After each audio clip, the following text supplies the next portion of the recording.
اگر کسی پر جادو ہو اور اسے پتہ نہ ہو تو کیا یہ نسل در نسل چلتا رہتا ہے؟ بالکل، یہ نسل در نسل چلتا ہے، کیونکہ جادو جب تک ختم نہیں ہوگا یہ چلے گا۔ اللہ تعالیٰ محفوظ رکھے، اس لیے جادوگر کی گردن اتار دیتے تھے حضرت عمر رضی اللہ تعالیٰ عنہ۔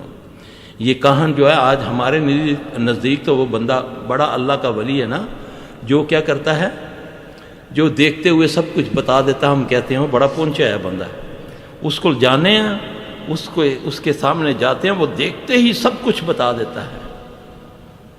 آپ کو ایک فارمولہ بتاتا ہوں اس کو ذلیل کرنے کا، جو میں نے حضرت عمر رضی اللہ تعالیٰ عنہ کو پڑھ کے سیکھا۔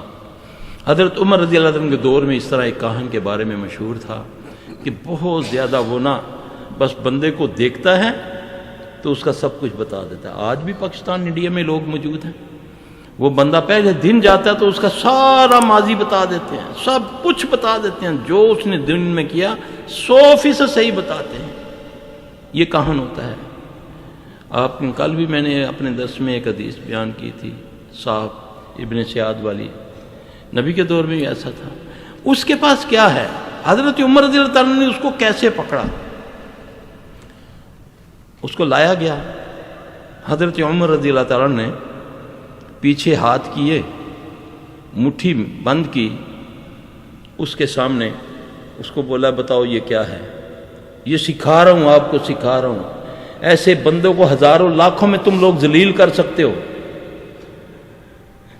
اس نے کہا اس میں کنکری ہیں، کتنی ہیں؟ اس نے بولا اتنی ہے۔ حضرت عمر رضی اللہ عنہ نے جب کھولا تو اس میں کنکریاں تھیں، جتنی اس نے بتائیں اتنی تھیں،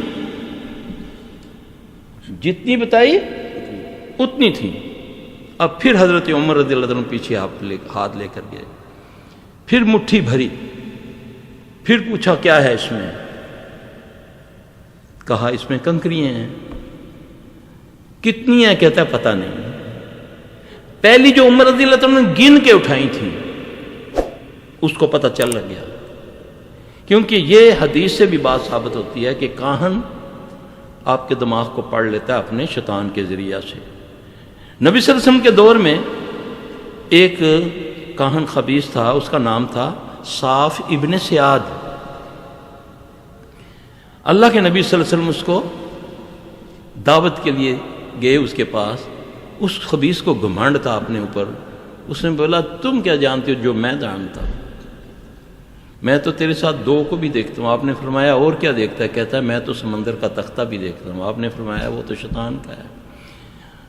کہتا ہے میں تیرے دل کی بات جانتا ہوں۔ یہ نبی صلی اللہ علیہ وسلم سے مکالمہ کر رہا ہے، آپ تحقیق کر لیں، حدیثوں میں یہ بات آپ کو صحیح حدیثوں میں ملے گی، یہ نہیں کہ کوئی من گڑت حدیث ہے۔ اللہ کے نبی صلی اللہ علیہ وسلم نے اپنے دل میں سورہ دخان کی تلاوت کی، سورہ دخان کی کچھ آیات کی۔ اس کے لیے تو قرآن نئی چیز تھی۔ کہنے لگا کہ جو تو نے پڑھا ہے میں سمجھ تو نہیں سکا، مگر دکھ تو نے کہا ہے نا، ان کے دخان، دکھ کا لفظ تو وہ اس نے اچکا۔ تو نبی صلی اللہ علیہ وسلم نے فرمایا کہ تو دنیا کا سب سے بڑا ذلیل ہے۔ تو وہ بندہ ہمارے نزدیک سب سے پہنچا ہوا ولی بن جاتا ہے۔ میرے بھائی یہ شیطانیت ہے، یہی کہانت ہے۔ وہ آپ کے ساتھ ایک جو جن اللہ نے پیدا کیا وہ آپ کے گھر کا بھیتی ہے، وہ آپ کے سارے معاملات، سارے راز جانتا ہے۔ وہ اس کے پاس جو شیطان ہے وہ آپ کے شیطان کے ساتھ رابطہ کر کے آپ کی ساری باتیں پوچھتا جا رہا ہے اور آپ کو بتاتا جا رہا ہے، تمہارا یہ نام ہے، تمہاری اتنی بیٹی ہیں، تم نے یہ کیا، آج تمہارے گھر میں یہ کچھ ہوا۔ اس سے لوگوں کا ایمان ضائع ہو جاتا ہے۔ ایسے بندے کو ذلیل کرنے کے لیے اس کے سامنے ایسا کوئی کام کریں، انشاءاللہ وہ کبھی نہیں بتا سکے گا۔ اور مت شبدے بازیوں پر اپنا ایمان کھڑا رکھا کریں۔ کسی کو ہوا میں اڑتا دیکھو، کسی کو پانی پہ چلتا دیکھو، آگ کو پھانکتا دیکھو تو وہ شیطان ہے، وہ ولی نہیں ہو سکتا۔ ولیوں کی نشانی جو اللہ نے قرآن میں بتائی ہے، ولیوں کے ہاتھ ایسے ہوتے ہیں، ایسے نہیں ہوتے کہ ایسے ہوتے ہیں، نہیں نا۔ وہ کیا کرتے ہیں؟ وَمِمَّا رَزَقْنَاهُمْ، یہ ولیوں کی پہچان ہے۔ تو اللہ تبارک و تعالی ہمیں سمجھ